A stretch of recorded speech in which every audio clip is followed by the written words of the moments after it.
682 jours, Roselyne Bachelot, dans ce livre journal, Roselyne Bachelot fustige les hypocrites, ceux qui n'ont pas voulu reconnaître la culture comme bien essentielle pendant la période du Covid et lui ont mis des bâtons dans les roues alors qu'elle luttait pour garder en vie les salles de spectacle, le cinéma, les troupes de théâtre.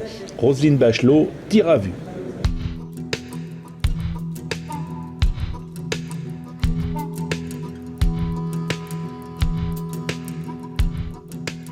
Roselyne Bachelot, 682 jours, c'est aux éditions Plomb. Eh bien, c'est la durée de mon mandat à la tête du ministère de la Culture, où le président de la République m'a appelé dans des circonstances assez terribles, puisque c'était pour gérer la crise du Covid, qui a vu la fermeture de nombreux lieux culturels, que ce soit des théâtres, des cinémas, des musées ou d'autres lieux dédiés à la culture.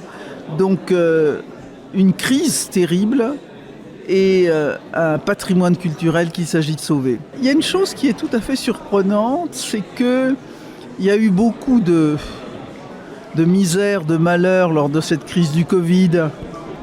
Et les gens ont souffert, des artistes en particulier, parce qu'ils n'étaient plus en contact avec le public. Et puis, les frontières se sont réouvertes, les structures culturelles se sont remises à marcher.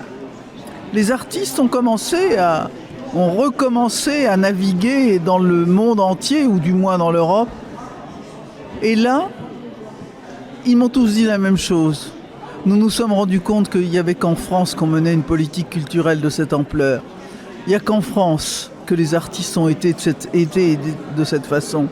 Je discutais avec le président de Covent Garden, et quand je lui ai dit que j'avais donné plus de 120 millions d'euros à l'Opéra de Paris pour sauver l'Opéra de Paris, il dit nous, on nous a donné 24 millions de livres, ce n'était pas une subvention, c'était un prêt, et un prêt à 5%. Et je crois que l'église, si j'ose dire, moi qui suis agnostique, a été remise au milieu du village. Aucun pays ne fait pour la culture ce que fait la France. J'ai dit en arrivant au ministère de la Culture que je serais la ministre des artistes et des territoires.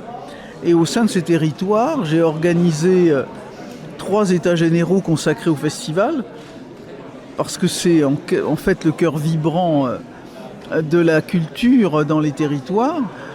On m'avait dit qu'il y avait 4500 festivals. Au bout des premiers états généraux, il y en avait des répertoriés 6000, puis 8000. On est arrivé à 10 000. Je me suis dit, je vais arrêter les états généraux. Bientôt, on sera à 15 000. Mais c'est vrai qu'il y a énormément. Il n'y a pas de désert culturel dans notre pays. Il y a une floraison. Est-ce qu'il y a trop ? Je ne sais pas. Il n'y a jamais trop de culture. Mais c'est vrai que l'État ne peut pas tout financer. Il faut trouver d'autres financements alternatifs, du mécénat, de la billetterie, se poser la question s'il n'y a pas un certain nombre de doublons, permettre aussi qu'il y ait un peu une sorte d'ossification de subventionnement. Parce qu'il y a quand on a été subventionné, on estime qu'on a un droit éternel à la subvention. Mais il y a d'autres qui surgissent. Il y a des jeunes qui veulent aussi à leur tour faire des choses. Donc en tout cas, la France a un ministère de la Culture vivant, qui mène des politiques culturelles, qui mène des politiques d'équilibre du territoire. Moi, je pense que la France ne peut que s'enorgueillir d'avoir cette structure-là. Qu'il y ait des difficultés, qu'il y ait des artistes qui rencontrent des difficultés. Mais quel pays a le système de l'intermittence ? Dites-moi. Il n'y en a pas. Il n'y a qu'en France. Il n'y a qu'en France, ça existe.